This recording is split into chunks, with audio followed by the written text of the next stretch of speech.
The moment the halls of the U.S. Congress erupted in condemnation after Donald Trump threatened military action against Nigeria, the world sat up and took note. U.S. lawmakers now called Trump's remarks reckless and irresponsible, demanding accountability and deeper reflection rather than war-style intimidation. What triggered the blow-up? It all began when Trump publicly accused Nigeria of allowing mass killings of Christians and declared he would halt all U.S. aid, even instructing the Pentagon to prepare for possible military intervention. In response, members of the U.S. Congress, including representatives such as Gregory W. Meeks and Sarah Jacobs, slammed the former president's remarks as highly irresponsible and undermining diplomatic norms. Why this matters far beyond just rhetoric. Sovereignty and intervention. When the leader of a major power casually raises the prospect of invading another nation, it sends a message about global order and respect for sovereignty. Many in Congress argue that aid reduction is one thing, military strike threats are another. Religious framing of violence. Trump framed the violence in Nigeria as chiefly Christian persecution. While some atrocities do target Christians, the conflict landscape in Nigeria is far more complex, involving mixed communities, banditry, insurgency, and resource-based clashes. By calling it Christian genocide and threatening military force, the U.S. risked oversimplifying the narrative, which could fuel sectarian tension rather than resolve it. U.S. domestic politics meets African foreign policy. Analysts say Trump's remarks resonate with his evangelical political base in America. Some U.S. lawmakers now caution that foreign policy should not be shaped purely by campaign rhetoric or media-driven moments. What the U.S. lawmakers actually said. They described the military action threat as outside the norms of U.S. foreign policy, calling it reckless, irresponsible, and damaging to America's credibility.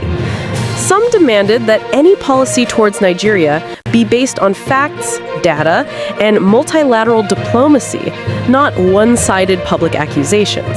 A few pointed out that cutting aid disproportionately hurts vulnerable citizens, not the leadership, and warned of unintended humanitarian ramifications. Nigeria's response and global reverberations. Yusuf Tigar, Nigeria's foreign minister, firmly stated that state-backed religious persecution is impossible under Nigeria's constitution. Nigeria emphasized its sovereignty and expressed willingness to cooperate with international partners, but on its terms. At the same time, the country's security agencies were reportedly put on heightened alert in response to the heightened tensions. Meanwhile, diplomats and global observers warned that threats of military intervention could destabilize not just Nigeria's internal security, but also wider regional dynamics in West Africa. 5 key risks and scenarios. Aid freeze or conditionality.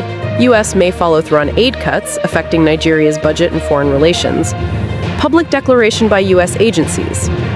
Diplomatic breakdown. Nigeria may retaliate, forge alliances away from the U.S., new trade or military pacts with non-traditional partners. Narrative polarization. Violence framed as purely religious may deepen sectarian divisions. Media coverage and geo-reports. Investor pullback. Heightened geopolitical risk may deter foreign investment in Nigeria. FDI data, currency volatility. Military miscalculation.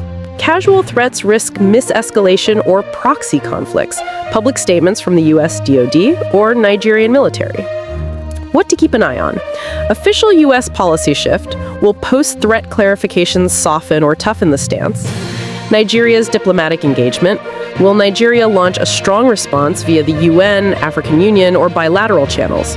Security incidents. Any uptick in violence or intercommunal conflict following the narrative shift? Aid and investment trends. Does U.S. or other donor aid change? Do investors signal concern? Media and NGO reporting. New data on religious violence victims, multi-faith impacts, and accountability may change the narrative. Final reflection. What began as a fiery one-line social media post now threatens to become a full-fledged diplomatic crisis. U.S. lawmakers are pushing back, Nigeria is defending its integrity, and the global community is watching closely. The real test isn't just about whether Nigeria meets external demands, it's about whether both nations navigate the standoff with respect for sovereignty, factual analysis, and a commitment to lasting stability. For Nigerians and U.S. audiences alike, the stakes are high. This moment could redefine foreign policy, religious narratives, and regional security for years to come. Thanks for watching. If you enjoyed this update and want to stay informed with fast, reliable news, don't forget to subscribe to Newsflash 360. Hit the notification bell so you never miss a story. Your next headline is just seconds away.